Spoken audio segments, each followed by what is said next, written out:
Konten kreator Ferry Irwandi membuat heboh jagat maya dengan menantang paranormal dan dukun untuk menyantet dirinya. Hal ini ia umumkan melalui cuitan akun X miliknya @irwnvrry. Dalam cuitan tersebut, CEO Malaka Project ini menjanjikan hadiah mobil Alphard bagi siapapun paranormal yang berhasil menyantet dirinya. Seakan tidak gentar, Ferry Irwandi tidak akan mempermasalahkan nyawanya dihabisi paranormal jika memang santet itu benar-benar ada. Apakah santet benar-benar ada atau hanya sugesti yang memengaruhi psikologi seseorang? Apa yang seharusnya dilakukan pemerintah dan masyarakat untuk mengedukasi publik agar lebih rasional dan tidak mudah percaya pada praktik mistis atau paranormal seperti santet? Untuk membahasnya kami terhubung dengan Ustadz Irfan Abu Nafid. Kita sapa terlebih dahulu. Assalamualaikum warahmatullahi wabarakatuh, Ustadz. Waalaikumsalam warahmatullahi wabarakatuh. Waalaikumsalam. Alhamdulillah. Baik Ustadz, terkait konten kreator seperti Ferry Irwandi sebelumnya menantang dukun atau santet untuk membuktikan kemampuannya. Menurut Ustadz, apakah tantangan semacam ini membantu meluruskan publik terkait santet, Ustadz? Bismillahirrahmanirrahim. Alhamdulillahirabbil alamin. Wassalatu wassalamu ala rasulillah ba'du. Para pemirsa yang dirahmati Allah Subhanahu wa taala. Poin pertama yang perlu difahami dan didudukan persoalan dalam kasus tantangan terhadap santet ini adalah yang pertama jelas pada hakikatnya yang namanya sihir itu, yang namanya santet itu dikenal di dalam bahasa para ulama diistilahkan dengan sihrul hasad, yang lazimnya sama seperti kenyataan di lapangan kan. Orang biasanya kalau judulnya santet tenung teluh itu bicara tentang faktor kebencian, kedengkian, permusuhan. Maka biasanya apa yang disilahkan dengan santet itu digambarkan sebagai sihir yang menyakiti badan. Maka disilahkan dalam bahasa para ulama dengan sihrul hasad yang motifnya adalah kebencian, permusuhan dan sebagainya. Yang pertama. Yang kedua, sihir santet tenung teluh ketika dia dipahami sebagai bentuk di antara bentuk-bentuk sihir, pada prinsipnya dia masuk di dalam cakupan ke dalam jenis sihir, dan sihir itu sendiri ini perlu difahami di dalam konsepsi Islam dia sesuatu yang jelas-jelas ada hakikatnya, dalam arti dia sesuatu yang memang berbahaya secara hakiki. Dari mana dasarnya Ustaz? Dasarnya adalah suratul Falaq. Ketika kemudian Allah Tabaraka wa Ta'ala berfirman Bismillahirrahmanirrahim, Qul a'udzu birabbil falaq. Katakanlah wahai Muhammad SAW, aku berlindung dengan Rabbul Falaq. Nah, dikatakan aku berlindung dengan Rabbul Falaq dari apa?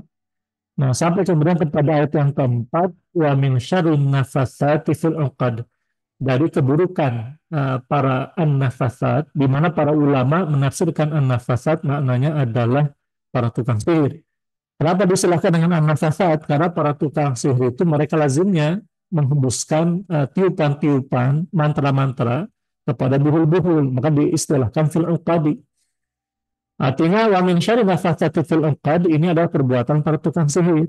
Artinya suratul Falaq ini mengajarkan kepada kita berlindung kepada Allah dari apa? Dari gangguan, keburukan para tukang sihir itu sendiri. Pertanyaan simpelnya begini logikanya. Untuk apa kemudian Allah mengajarkan kita berlindung kepada perbuatan para tukang sihir, termasuk dalam hal ini cakupan, karena istilah tukang sihir dalam apa? Karena yang diistilahkan an-nafasat dalam ayatnya sebetulnya umum dari keburukan mereka. Untuk apa kemudian Allah ajarkan kita berlindung kepada Allah kepadanya dari keburukan para tukang sihir, kalau kemudian perbuatan sihir itu sendiri itu sesuatu yang tidak ada, hanya delusi belaka. Tentu Allah mengajar kita berlindung kepadanya karena sihir itu sesuatu yang nyata berbahaya, maksudnya bisa betul-betul berpengaruh. Pengaruhnya terhadap apa? Nanti tergantung dari bentuk-bentuknya. Kalau modelnya sihirul ain, itu sihir yang berpengaruh kepada pandangan mata. Itu yang kita temukan pada kasus Nabi Musa alaihissalam berhadapan dengan para tukang sihir Fir'aun.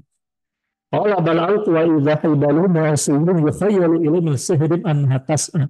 Itu para tukang sihir Fir'aun yang jumlahnya kata Al-Hafidz Asy'uti sekitar 70 lebih tukang sihir, bahkan oleh Ibnu Katsir lebih banyak loh, jumlah untuk puluhan ribu itu, ribuan kan. Cuman yang berhadapan-hadapan dengan Nabi Musa di waktu duha itu kata Al-Hafidz Asy'uti sekitar 70-an tukang sihir. Mereka melemparkan tali temali tongkat. Sahari ayunan nas. Kemudian tapak dalam pandangan mata orang-orang, termasuk juga yukhayalu ilaihi, menemukan khayalan pada pandangan mata Nabi Musa SAW, anna hayatan tas ia bagaikan ular yang merayap cepat. Min sim'an hatasa. Yukhayalu ilaihi min sihrihim anna hatasa. Di mana sihir ini menimbulkan khayalan pada pandangan mata, ia bagaikan ular yang merayap cepat. Artinya sihir itu dia berpengaruh kepada pandangan mata. Nah, tapi dalam konteks sihir santet ini kepada fisik. Dan dahulu kala itu di dalam hadis sahih riwayat Al-Bukhari dan Muslim itu Al-Mustafa SAW diriwayatkan oleh Sayyidah Aisyah itu pernah dikirimi santet. Istilah kita sekarang mungkin istilahnya santet, dikirimi sihir oleh siapa? Namanya Labib bin Al-Asam. Labib bin Al-Asam ini kata para ulama profilnya mereka sekeluarga, dia dan anak-anak perempuannya adalah tukang santet, tukang sihir. Ya. Jadi bayar di Madinah oleh orang Yahudi mengirimkan sihir kepada Nabi SAW. Bayangkan Nabi SAW itu beliau mengajarkan kepada kita, diajarkan oleh Allah belum kepada Allah, bukan petantang petenteng menantang sihir untuk membuktikan sihir tidak ada, bukan begitu caranya. Pada kenyataannya sihir itu ada. Sihir itu ada. Adapun kalau kemudian hari ini katakanlah orang tidak bisa menyantet atau dia nama bikin palsu itu lain soal. Tapi kalau kita bicara tentang santet itu secara hakiki pada prinsipnya ilmu itu ada. Adapun topik hari ini di Indonesia masih ada yang bisa santet atau tidak itu topik lain. Tapi kalau kita bicara tentang sihir santet itu jelas ada, sihir itu ada, hakiki berbahaya. Makanya para ulama kita semua Syekh Muhammad Mutawalla Sa'arawi beliau bahkan mengatakan as-sihru dzukira fil Qur'anil Karim. Yang namanya sihir itu disebutkan dalam Al-Qur'an. Walidzalika fahuwa haqiqatun mawjudah. Maka dia sesuatu yang sifatnya hakiki, keberadaannya ada. Bahkan di dalam suatu Al-Baqarah 102 Allah kan menggambarkan satu ayat khusus panjang lebar terkait dengan sihir. Dan Allah katakan wa ma hum bidarrina bihi min ahadin illa bidzillah. Dan tidaklah para tukang sihir itu menimbulkan doror. Artinya mereka berbahaya.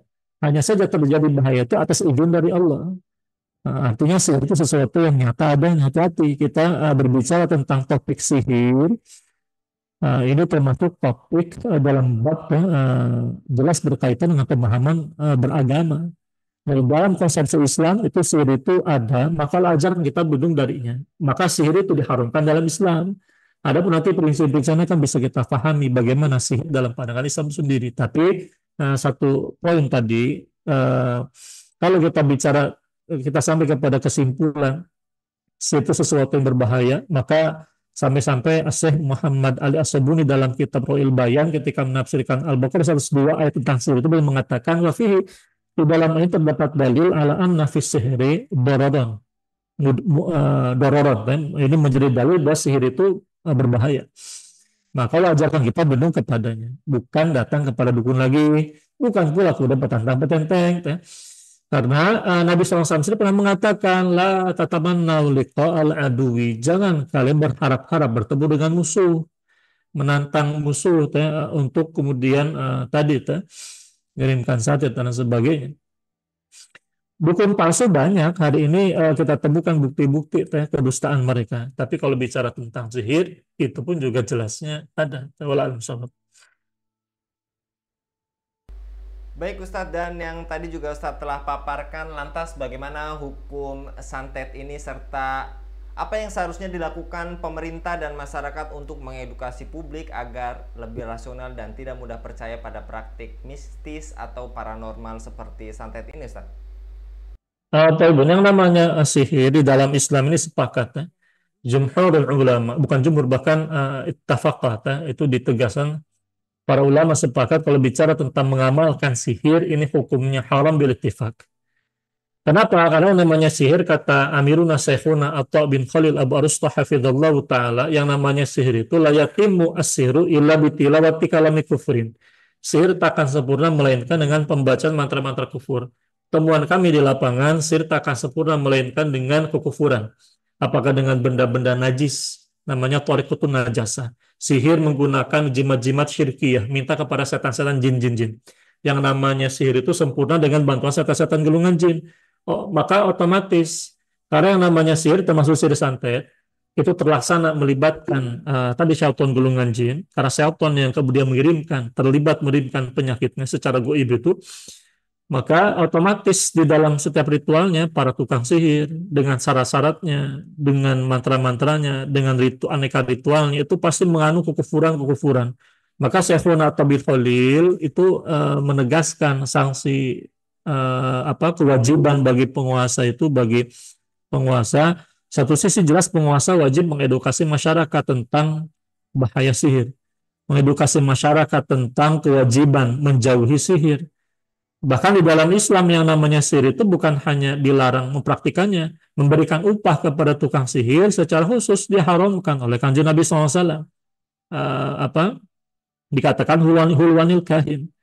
Upah bagi tukang sihir itu mubazir, tadzir, hukum haram jelas. Mempelajari ilmu sihir pun juga ditegaskan keharamannya oleh para ulama kita.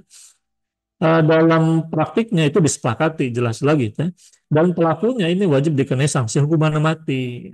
Dan ini kata Syekhun atau bin Khalil dalam kitab At-Taisir fi Ushul Tafsir ketika belum menafsirkan Al-Baqarah 102 itu wajib dihukum mati berdasarkan riwayat asar dan juga ditegaskan sebagai ijma sahabat itu sendiri wajib dihukum mati. Dan siapa yang berwenang? Jelas khalifah, bukan para ulama. Maka dalam hal ini ketika kemudian tidak ada saat ini hukum sanksi yang kemudian menjerat mereka, ini adalah bukti bahwa kekuasaan yang tegak ini masih jauh kemudian dari penerapan Islam itu sendiri. Dalam Islam, pintu-pintu perdukunan, tukang sihir ini ditutup rapat-rapat. Karena fungsi al-imam, penguasa dalam Islam wajib sebagai junah perisai akidah dan juga perisai keburukan. Wallahu a'lam bishawab. Baik, dan hingga saat ini masih banyak orang yang percaya terhadap dukun untuk menyelesaikan masalah jodoh, pekerjaan, rezeki, hingga hal-hal yang berbau mencelakakan seperti yang tadi telah diungkapkan santet. Apakah ini efek tegaknya peradaban kapitalisme, Ustadz? Dalam kehidupan kapitalis yang kemudian serba instan, bahkan orang meraih jabatan dengan cara-cara menghalalkan segala macam cara, ini kan potret politik demokrasi, politik kotor demokrasi, dukun jadi laris tuh. Dukun perdukunan yang kemudian tadi dikaitkan dengan dukun pengasihan misalnya, dukun yang kemudian mendukung jabatan-jabatan para penguasa itu. Ini sesuatu yang kemudian menjadi rahasia umum daripada prinsipnya. Orang ingin naik jabatan kemudian datang ke dukun, itu kan fakta-faktanya ada tata masyarakat secara umum. Saya tidak menyebutkan person per person, tapi secara umum itu sesuatu yang kemudian sudah sering kita dengar faktanya tata masyarakat itu sendiri. Nah, dalam hal ini kan potret masyarakat dengan kapitalisme yang mengakar kuat, sehingga orang menghalalkan segala macam cara, termasuk ketika hendak meraih kekuasaan. Orang mempraktikkan perdukunan atau datang kepada perdukunan dalam Islam jelas man ata kahinan fasaddaqa bima yaqul faqad kafara bima unzila ala Muhammadin SAW. Siapa yang datangi dukun udah benarkan apa yang ia sampaikan. Dan dukun dikatakan dukun kahin di dalam kitab Irsyadul Ibad karena mereka mengabarkan perkara-perkara goib dengan bantuan bangsa jin. Ketika dibenarkan berita-berita goib ini jelas alamat dari kekufuran. Dan pada hakikatnya yang namanya bangsa jin pasca turunnya risalah Islam itu ditegaskan oleh Al-Imam Az-Zuhri, dinukilkan Imam Asyibli, ditegaskan Syekhun atau bin Khalil Abu Arustah pasca turunnya risalah Islam qad muni'atil jinnu min istiraqi sam'i ba'dal Islam. Jadi setelah turunnya risalah Islam itu berdasarkan ayat fama yastamil ana yajidu syahada rasoda, jin-jin hari ini tak bisa lagi kemudian mencuri dengan berita langit itu dihalau oleh penjagaan-penjagaan langit. Jin tak tahu perkara gaib jelas. Mereka tak bisa pula mencuri dengar berita langit dari para malaikat. Artinya ketika mereka hari ini mengaku tahu perkara gaib dari jin-jin, lah jin-jinnya para pendusta. Kata Nabi SAW, wa kadzubun. Artinya yang ada tipuan-tipuan belaka. Kalaupun ada kebetulan saja. dan itu hukumnya haram dalam Islam, dosa besar, maka bisa jatuh murtad. Waliyadzubillah. Dan orang yang kemudian datangi paranormal tanya tentang barang hilang, karena dikatakan arwah atau paranormal, mereka yang mengabarkan perkara barang hilang. Ketika datang kepada mereka, kata Nabi SAW, man ata arafan fasalan syai'in lam tuqbal lahu salatun arba'ina laila. Siapa yang mendatangi paranormal, bertanya, berkonsultasi tentang sesuatu, barang hilang misalnya tadi, maka takkan terima sholatnya selama 40 hari, 40 malam. Dalam Islam ini jelas pintunya ditutup rapat-rapat, ya.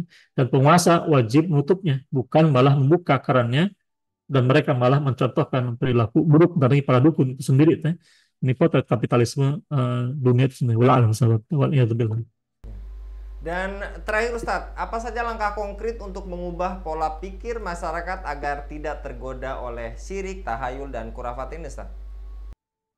Syekhuna Al-Alamah Al-Imam Taqir Al-Albani dalam kitab Nizamul Islam itu menekankan munculnya berbagai macam TBC, takhayul, bid'ah, khurafat, berbagai macam perkara-perkara perdukunan dan sebagainya, itu karena perkara akidah diserahkan kepada wujdan, perasaan semata.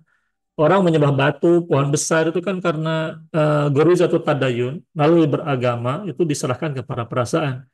Maka perlu edukasi ke masyarakat, akidah yang betul-betul fungsional. Dan ini menjadi PR bagi para dai, para ulama. Sudahi kemudian kesibukan berdebat dalam persoalan, katakanlah, dalam persoalan-persoalan furu'ul akidah, cabang-cabang akidah. Kita punya persoalan yang lebih genting menghadapi fenomena kemurtadan, fenomena kesyirikan, fenomena kekufuran, yang kemudian merebak secara sistemik, termasuk kekufuran pemikiran. Nah, kita mendapati kelemahan secara umum, bagaimana masyarakat menyikapi perdukunan misalnya. Karena kan perlu kemudian satu sisi edukasi dari masyarakat itu sendiri, dari para ulama, para dai, fokus, dan butuhnya kemudian wajib adanya upaya untuk mewujudkan sistem al-khilafah, sistem Islam yang kemudian menerapkan sistem pendidikan berbasis akidah Islam, sehingga bab tentang perdukunan itu tidak perlu dicari di pesantren, itu di sekolah-sekolah umum akan dijelaskan tentang perdukunan misalnya. Itu masuk dalam kurikulum. Begitu pula dengan sistem penerapan ukubat bagi para dukun itu sendiri. Bahkan yang dihukum bukan hanya dukun, orang yang datang kepada dukun itu bisa dikenai sanksi hukuman juga. Nah, ini ulama salaf, itu kan sistemik sifatnya. Baik, jazakallah Ustadz. Mudah-mudahan ini menjadi pencerahan bagi kita bersama bahwa tadi yang disebutkan oleh Ustadz, jangan sampai kita mendekati hal yang telah diharamkan. Jazakallah sekali lagi Ustadz. Mudah-mudahan Ustadz senantiasa dilindungi oleh Allah SWT dalam setiap aktivitasnya. Demikian pemirsa Khilafah News, dukung dengan subscribe, share, dan like. Semoga menjadi kebaikan bagi kita semua di dunia dan di akhirat. Saya Anggi Suara diundur diri. Assalamualaikum warahmatullahi wabarakatuh.